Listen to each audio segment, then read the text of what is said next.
Biden and UK to help Australia acquire nuclear-powered submarines in new pushback on China. The announcement came as part of a new trilateral partnership among the United States, Australia, and the United Kingdom that the three countries' leaders jointly revealed Wednesday afternoon. The United States, Australia, and the United Kingdom have long been faithful and capable partners, and we're even closer today, the president said. Today, we're taking another historic step to deepen and formalize cooperation among all three of our nations, because we all recognize the imperative of ensuring peace and stability in the Indo-Pacific over the long term. The partnership kicks off what is expected to be a flurry of diplomatic engagements for Biden this autumn, from next week's United Nations meetings to a White House summit of Asian leaders to October's Group of 20 talks in Italy.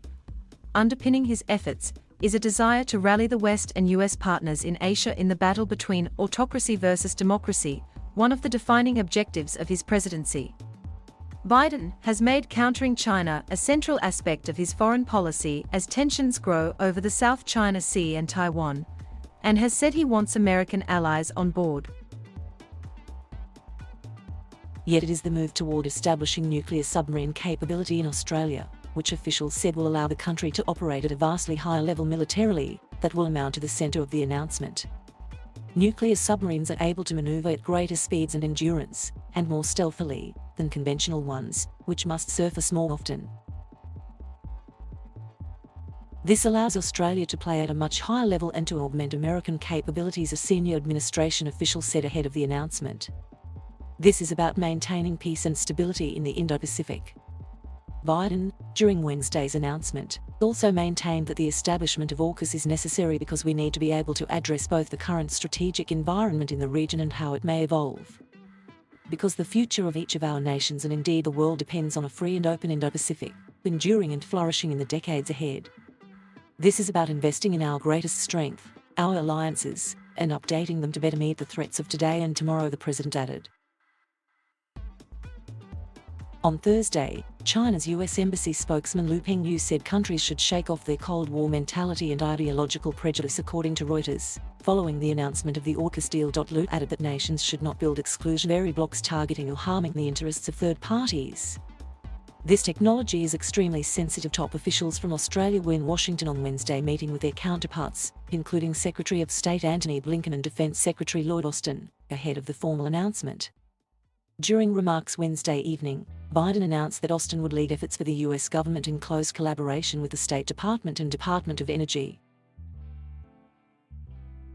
American officials said the details of the new partnership had been closely held as they were developed over the past weeks and months, but that other allies and government stakeholders would be briefed on the specifics in the coming days. British Prime Minister Boris Johnson defended the new trilateral partnership as not adversarial towards any other power. Addressing the UK Parliament on Thursday, Johnson said the deal merely reflects the close relationship that we have with the United States and with Australia. Obviously, we also have a shared interest in promoting democracy, human rights, freedom of navigation and freedom of trade around the world. The US and UK plan to dispatch technical and strategic teams to identify the best pathway for Australia to acquire nuclear submarines over the next 18 months. The new plan will mean the cancellation of a $90 billion deal Australia had already made with France for conventional submarines. French Foreign Minister Jean-Yves Le Drian described the Australian government's decision to renege on the contract for diesel-powered subs with French manufacturer Naval Group as a betrayal of trust. Speaking politely, it's a real stab in the back, Le Drian said on radio station France Info Thursday. A veteran diplomat, Le Drian is rarely heard speaking so frankly, no doubt a sign of the upset that this move has caused. We have established with Australia a relation of trust, that trust has been betrayed. And today I am angry, with much bitterness at this break, Le Drian said. This is not done between allies, he said, flagging the 2 years of negotiations that had preceded the deal. Le Drian had played a leading role in these talks, which began in 2014, he said. Australia had wanted a form of strategic autonomy through the deal, which had included considerable transfer of technology, Le Drian added. The deal was due to last 50 years. As recently as a few days ago, Le Drian and the French Minister of Armed Forces, Florence Parly, held a video conference with their Australian counterparts about the deal, Le Drian said. He said that apart from some small adjustment problems, there was no sense that the deal would be broken. The decision also sparked tensions between New Zealand and Australia, with NZ Prime Minister Jacinda Ardern issuing a statement on Thursday saying Canberra's nuclear-powered submarines would be banned from her country's waters. American officials described the effort to assist the country with nuclear propulsion as an exceedingly rare step between allies, undertaken only once previously, that in some ways goes against established US practice.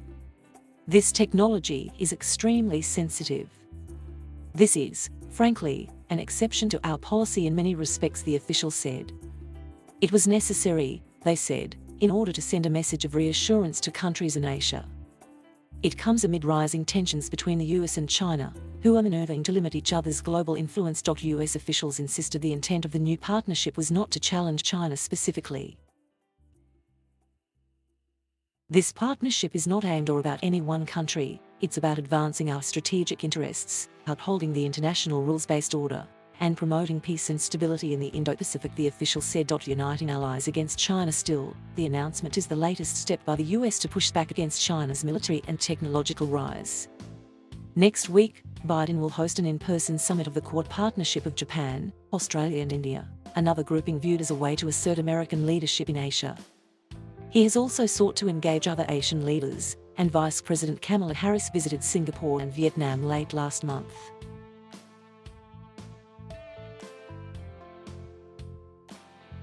Thank you for watching. Please subscribe.